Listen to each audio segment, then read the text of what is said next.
அஸ்ஸலாமு அலைக்கும் வரஹ்மத்துல்லாஹி வபரகாத்துஹு. நண்பர்களே, எங்கள் இந்த யூடியூப் சேனலுக்கு மீண்டும் ஒரு முறை வரவேற்கிறோம். இன்று நாம் பேசப்போவது நம் வாழ்க்கையில், குறிப்பாக நம் வீடுகளில் நாம் கவனிக்காமல் விடும் சில விஷயங்களை பற்றி. இந்த விஷயங்களை கவனிக்காவிட்டால் நம் வீடுகளில் வறுமையும் துன்பங்களும் ஏற்பட வாய்ப்புள்ளது. எனவே இந்த தலைப்பு மிகவும் முக்கியமானது. இப்போது இன்றைய தலைப்புக்கு வருவோம். நம் வீடுகளில் வறுமையை ஏற்படுத்தும் சில விஷயங்களை பற்றி நாம் பேசப்போகிறோம். முன்பு சில வீடியோக்களில் இதுபோன்ற சில வழிகளை பற்றி விவாதித்திருக்கிறோம். ஆனால் இன்று நாம் சாதாரணமாக கருதும், ஆனால் மிகவும் முக்கியமான சில விஷயங்களை பகிர்ந்து கொள்ளப் போகிறேன். நம் வீடுகளில், குறிப்பாக சிறு குழந்தைகள் இருக்கும் வீடுகளில், நாம் பல சமயங்களில் கவனிக்காமல் விடும் ஒரு விஷயம் உள்ளது.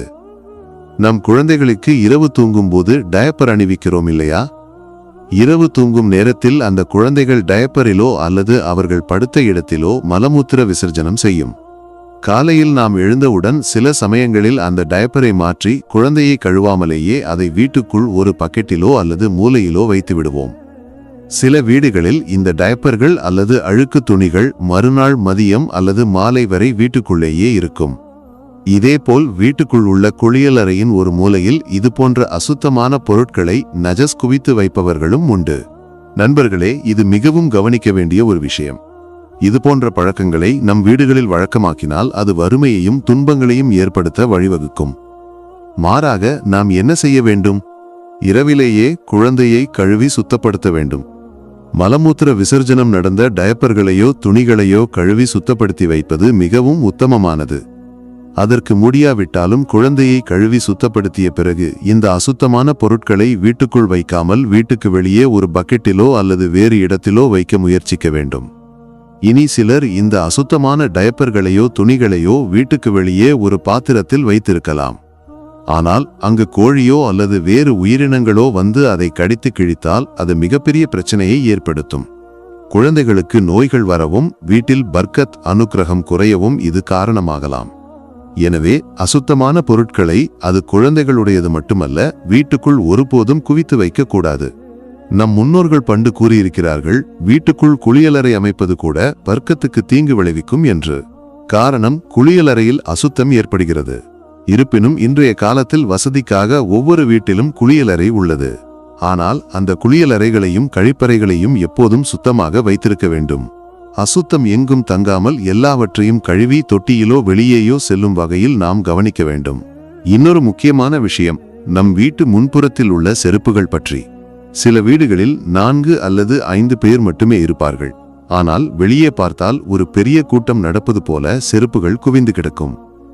ஒருவருக்கு மட்டும் 4 அல்லது 5 ஜோடி செருப்புகள் இருக்கும். இது வீண் விரயத்தின் அறிகுறியாகும். தேவைக்கு மட்டும் செருப்புகளை பயன்படுத்த வேண்டும். ஒருவேளை பல செருப்புகள் இருந்தாலும் அவற்றை ஒழுங்காகவும் சீராகவும் வைத்திருக்க வேண்டும். பல வீடுகளில் வாசல் பகுதியில் படிக்கட்டுகளின் கீழேயும் மேலேயும் வெளியே இங்கும் அங்கும் செருப்புகள் எரிந்து போடப்பட்டிருக்கும். எந்த ஜோடி எது என்று கூட புரியாத வகையில் குவித்து வைப்பதை பார்க்கலாம். இது நம் வீட்டின் முகத்தோற்றத்தை பாதிக்கவும் வீட்டில் வறுமை ஏற்படுவதற்கான வாய்ப்பை அதிகரிக்கவும் செய்யும். நண்பர்களே, இதுபோன்ற சிறிய விஷயங்களை நாம் கவனிக்காவிட்டால் நம் வீடுகளில் பர்க்கத் குறையவும் துன்பங்கள் ஏற்படவும் வழிவகுக்கும்.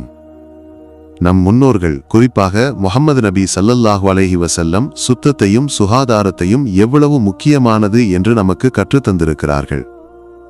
சுத்தம் ஈமானின் பாதியாகும் என்று முஹம்மது நபி ஸல்லல்லாஹு அலைஹி வஸல்லம் கூறியிருக்கிறார்கள். எனவே நம் வீடுகள், குளியலறைகள், சுற்றுப்புறங்கள் எல்லாம் சுத்தமாக வைத்திருக்க முயற்சிக்க வேண்டும். இது போன்ற விஷயங்களை கவனிப்பது நம் வீடுகளில் அனுக்கிரகத்தையும் சமாதானத்தையும் அதிகரிக்கும். பலர் நல்ல காரியங்களை செய்கிறார்கள். ஆனால் இது போன்ற சிறிய விஷயங்களை புறக்கணிப்பதால் துன்பங்களை சந்திக்க நேரிடுகிறது. எனவே இனிமேல் இந்த விஷயங்களை கவனிக்க உறுதியெடுப்போம். புதிய தகவல்களுடனும் புதிய அறிவுடனும் மீண்டும் சந்திப்போம். அதுவரை உங்கள் வீடுகளில் சுத்தத்தையும் சுகாதாரத்தையும் பேண மறக்காதீர்கள். அல்லாஹ் நமக்கு எல்லாம் தௌஃபீக், வழிகாட்டுதல் அருளட்டும். அஸ்ஸலாமு அலைக்கும் வரஹ்மத்துல்லாஹி வபரகாத்துஹு.